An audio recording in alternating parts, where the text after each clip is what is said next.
Hello future doctors, कैसे हैं आप लोग बेटा। तो आज बात कर रहे हैं एंडोमेम्ब्रेन सिस्टम के second part, that is Golgi की।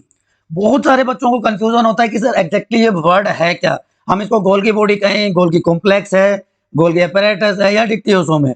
तो सबसे पहले यही बेसिक डिफरेंस मैं आपको बताता हूँ बेटा।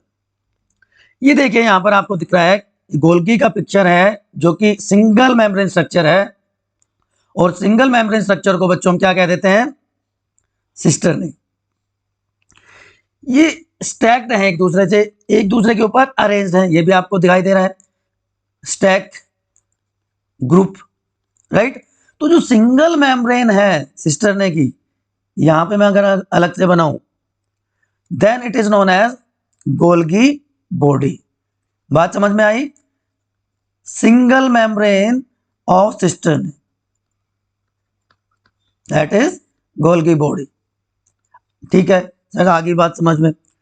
अब जो स्टैक है, जो ग्रुप है सिस्टरने का, उसको हम क्या कह देंगे? Golgi apparatus.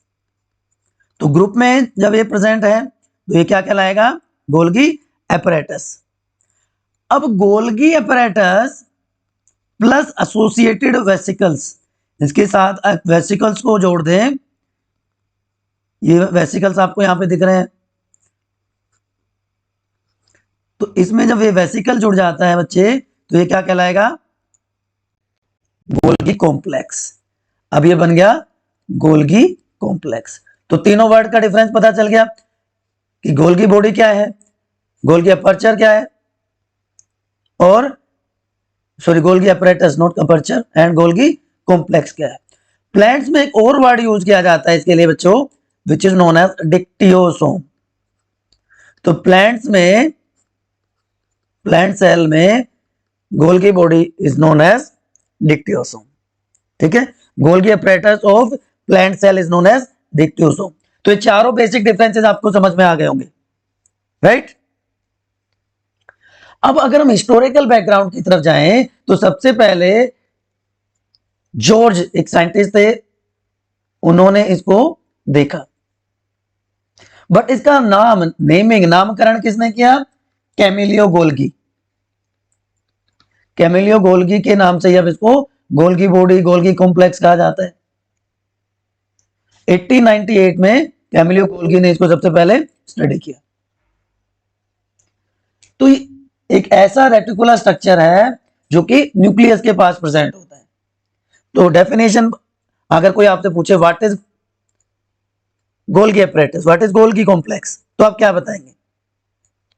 तो गोल्गी apparatus आर फ्लैट, ठीक है, फ्लैट है, सेक है, of membrane which are stacked together, जो एक दूसरे से एक के ऊपर एक अटैच्ड है। कहां पे स्टैक्ड है? In cytoplasm of cell. तो अब आपको क्लियर हो गया कि यहां पे ऐसा ग्रुप है जो एक दूसरे के साथ प्रेजेंट है। तो यहां पे आपको दो वर्ड बहुत क्लियर होने चाहिए बच्चे। यहां पे एक वर्ड आया है ऑर्गेनली, ये तो आप सबको पता है क्या होता है। दूसरा यहां पे वर्ड आया है फ्लैट, और तीसरा वर्ड आया यहां पे स्टैक। Flat and stack. तो ऑर्गेनली का मतलब it is present in cytoplasm. Organelle कहां प्रेजेंट है? It is present in cytoplasm. Flat देखिए सिंगल मेम्ब्रेन स्ट्रक्चर है, तो ये लूज है, then it is known as flat. लेकिन ये एक दूसरे के ऊपर भी प्रेजेंट है, एक दूसरे के पैरेलल भी प्रेजेंट है, then it is known as stack. इस तरह से अरेंजमेंट है। So organelles which are flat and stacked together in the cytoplasm of a cell having unit membrane is known as Golgi apparatus. Clear? चलिए अब features की बात करें तो कहां मिलता है, अकरेंस क्या है इसकी? क्या ये सिर्फ प्लांट सेल में मिलता है या एनिमल सेल में प्रेजेंट होता है? It is absent in prokaryotic cell, नहीं मिलेगा। ठीक है, तो सारे के सारे यूकैरियोटिक सेल में मिलता है। अब यूकैरियोट में भी प्लांट और एनिमल दोनों में, लेकिन there are certain exceptions. Plant में सिव ट्यूब में नहीं मिलेगा। एक्सेप्शन क्या है? Sieve tube. एंड एनिमल में एक्सेप्शन क्या है? आरबीसी, मैमल्स में। क्लियर? तो ये इसकी लोकेशन की बात होगी। चलिए एक बहुत सिंपल सी एक ट्रिक बताता हूं आपको। देखिए, सिर्फ प्लांट में जो ऑर्गेनेली मिलते हैं, ओनली प्लांट, उसमें क्या आ जाएगा आपका? Plastids and glyoxysome. सिर्फ एनिमल में कौन सा मिलेगा? सेंट्रियोल। इसके अलावा बच्चों जितने भी सेल ऑर्गेनेलीज हैं वो सारे के सारे दोनों में मिलेंगे, प्लांट में भी और एनिमल में भी। याद रह जाएगा अब आपको? सिंपल हो गया काम आपके लिए, बताओ, इजी हो गया ना? चलिए, अब प्लांट सेल में इसको डिप्टियोसोम कहेंगे। स्ट्रक्चर थोड़ा सा और एक बार डिस्कस कर लेते हैं कि शेप और साइज है जो फिक्स्ड नहीं है, not fixed shape and size. तो जो शेप साइज किस पे डिपेंड करेगा? Depend on physiological activity of cell, physical state पे डिपेंड करेगा, है ना? अब ये भी उसकी तरह डिफरेंट फॉर्म में मिलेगा, जैसे ईआर के केस में हमने देखा था। तो ये भी सिस्टर्न की फॉर्म में होगा, ट्यूब्यूल्स की फॉर्म में मिल सकता है, वेसिकल, और यहां पे एक और चीज आ जाएगी, वैक्यूल। ये चार फॉर्म में जनरली प्रेजेंट होते हैं। तो सिस्टर्नी आपको बेसिक रेफरेंस पता है। यहां पे जो नई चीज आई है उसके बारे में बेसिकली मैं आपको बता देता हूं। Vacuole, extended part of cisternae is known as vacuole, right? ये मॉडिफाई होके वैक्यूल बना देंगे। तो जो मैच्योरिंग फेज है वहां से इनकी फॉर्मेशन होती है, फॉर्म फ्रॉम, अभी आपको स्ट्रक्चर में बताऊंगा, form from maturing phase of Golgi, right? और इन्हीं से लाइसोसोम की फॉर्मेशन होगी आगे जाके। वेसिकल यहां पे दो टाइप के हो जाएंगे, transport vesicle and secretory vesicle. Sister ने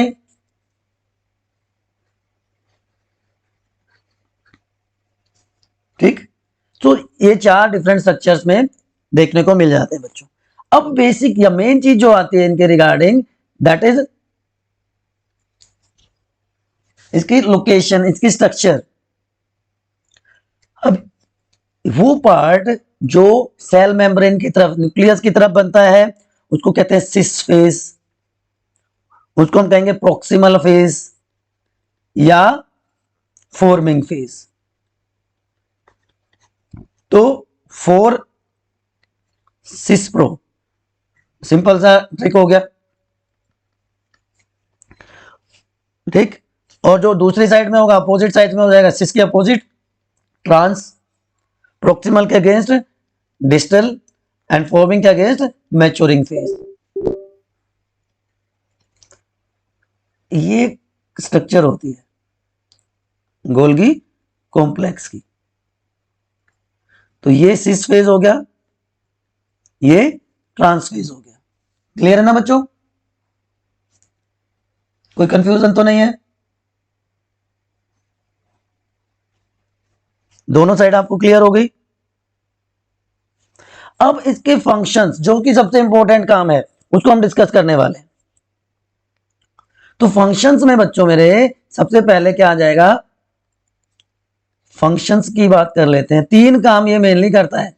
क्या क्या करता है जी? ये करेगा पैकेजिंग, ठीक है, उसके अलावा क्या करेगा, ये करेगा मॉडिफिकेशन और ये करेगा ट्रांसपोर्ट। सो पैकेजिंग, मॉडिफिकेशन और ट्रांसपोर्ट, ये तीन काम ये परफॉर्म करता है।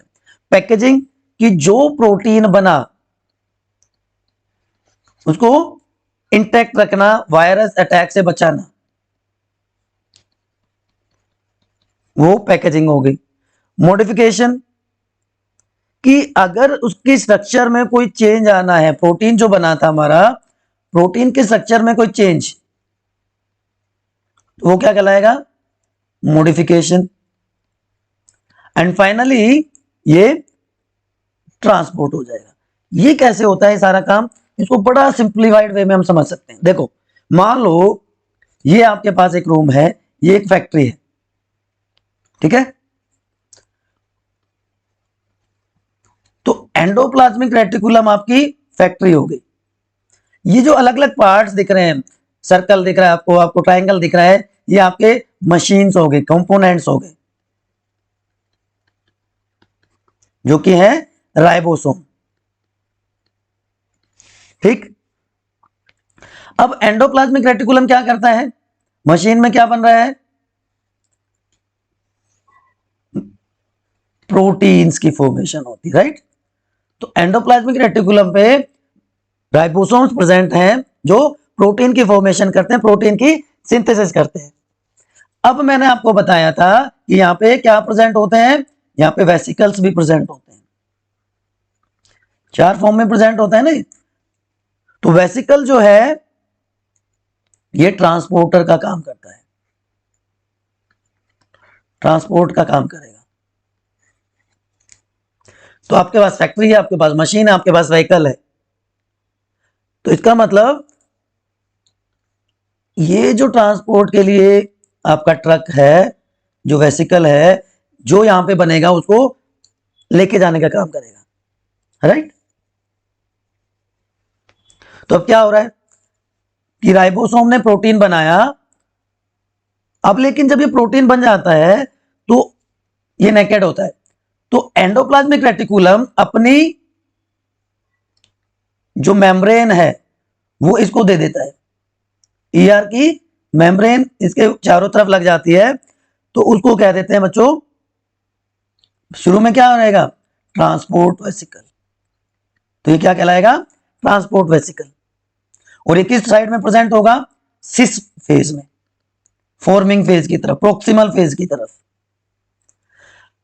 अब जब ये जुड़ गया सिस फेज के साथ, यहां पे मैं डायग्राम बना रहा हूं, एक वेसिकल था हमारे पास जिसके चारों तरफ एआर की मेम्ब्रेन थी, ये सिस फेज के साथ जुड़ गया, तो जो प्रोटीन है इसके अंदर वो इस मेम्ब्रेन स्टैक के अंदर की तरफ रिलीज होगा, ठीक है, समझ में आ गई बात। तो एंडोप्लाज्मिक मेम्ब्रेन को भी सिस्टर नहीं कहा जाता है और गोल्गी की मेम्ब्रेन को भी सिस्टर नहीं कहा जाता है, क्योंकि ये बनी कहां से, इसकी फॉर्मेशन कहां, एंडोप्लाज्मिक मेम्ब्रेन की मेम्ब्रेन है, यहां पे एंडोप्लाज्मिक रेटिकुलम की मेम्ब्रेन है इसके चारों तरफ। अब जब ये प्रोटीन अंदर की तरफ मूव करेगा, ये गोल्गी में अंदर की तरफ जब ये मूव करेगा, तो प्रोटीन में क्या क्या बताया था मैंने, मॉडिफिकेशन भी होगा, पैकेजिंग भी होगी, पैकेजिंग होके तो यहां पे आ गया, इसकी मॉडिफिकेशन हो रही है। अब जो प्रोटीन यहां से बाहर निकलेगा, गोल्गी कॉम्प्लेक्स से बाहर निकलेगा, तो क्या हो जाएगा, तो फिर से ये अकेला वेसिकल। अब गोल्गी की मेम्ब्रेन इसके चारों तरफ प्रेजेंट हो जाएगी, लगानी पड़ेगी ताकि प्रोटीन इंटैक्ट रहे किसी भी तरह के अटैक से। अब इसको क्या कह देंगे हम, सिक्रेटरी वेसिकल, राइट। तो आया तब क्या था, ट्रांसपोर्ट वेसिकल था जिसपे ईआर की मेम्ब्रेन थी, और जब बाहर निकल रहा है तो इसको सिक्रेटरी वेसिकल कहते हैं जिसपे गोल्गी की मेम्ब्रेन लगी हुई है। अब फाइनल प्रोडक्ट बन गया, क्लियर। तो देखो हुआ क्या है सारा, कि ये हमारा एंडोप्लाज्मिक रेटिकुलम था, यहां पे राइबोसोम्स प्रेजेंट हैं, ये क्या करते हैं, प्रोटीन की फॉर्मेशन करेंगे। क्लियर? तो ये हमारा प्रोडक्ट है। अब जब ये ईआर से बाहर निकलेगा वेसिकल की फॉर्म में, तो इसके चारों तरफ ईआर की मेम्ब्रेन रहेगी, तो इसको हम क्या कहेंगे, ट्रांसपोर्ट वेसिकल। अब ये ट्रांसपोर्ट वेसिकल किसके साथ फ्यूज हो गया, सिस फेज ऑफ गोल्गी कॉम्प्लेक्स, और अंदर ही अंदर ये मूव करता है और कहां पहुंच जाएगा, दूसरे एंड की तरफ, ट्रांसफेज की तरफ। अब जब यहां से निकल रहा है वेसिकल, तो इसको क्या कहेंगे, सिक्रेटरी वेसिकल। और इसकी तरफ किसकी मेम्ब्रेन है, इसकी तरफ मेम्ब्रेन है चारों तरफ गोल्गी की। अब सेल की जरूरत के हिसाब से इसका एक्सोसाइटोसिस होगा या एंडोसाइटोसिस होगा, वो डिपेंड करेगा सेल की रिक्वायरमेंट। क्लियर बच्चों? बहुत सिंपल सा प्रोसेस हो गया। अब बाकी कुछ और फंक्शन की बात कर लेते हैं। गोल्गी कॉम्प्लेक्स सिक्रेटरी हो गया, गोल्गी कॉम्प्लेक्स ट्रांसपोर्ट में हेल्प कर देगा क्रॉस मेम्ब्रेन। इसके अलावा जो स्पर्म का हेड है, एक्रोसोम है, कई बार नीट में क्वेश्चन आया हुआ है, उसकी फॉर्मेशन ये करता है, गोल्गी कॉम्प्लेक्स से होती है एक्रोसोम की फॉर्मेशन एनिमल स्पर्म में। वाइटिलोजेनेसिस एक और इंपॉर्टेंट प्रोसेस होती है। जेनेसिस का मतलब तो आपको पता है ना? तो वाइटिलोजेनेसिस योग की फॉर्मेशन, एक तरह से हम कह सकते हैं योग की डिपोजिशन, उसमें भी ये हेल्प करेगा एक oocytes में। प्लांट में रूट एयर की फॉर्मेशन इसकी हेल्प से होती है। मैचुरेशन फेज जो होता है उससे लाइसोसोम बनाएगा गोल्गी कॉम्प्लेक्स, जो हम आगे डिस्कस करने वाले हैं। सेल वॉल की फॉर्मेशन, तो बहुत सारे फंक्शन ये परफॉर्म कर देता है बच्चों। क्लियर? तो अगर हम क्विक रिकैप पे जाएं तो आप देखिएगा यहां पे कि बैकग्राउंड कैमिलियो गोल्गी ने इसको स्टडी किया।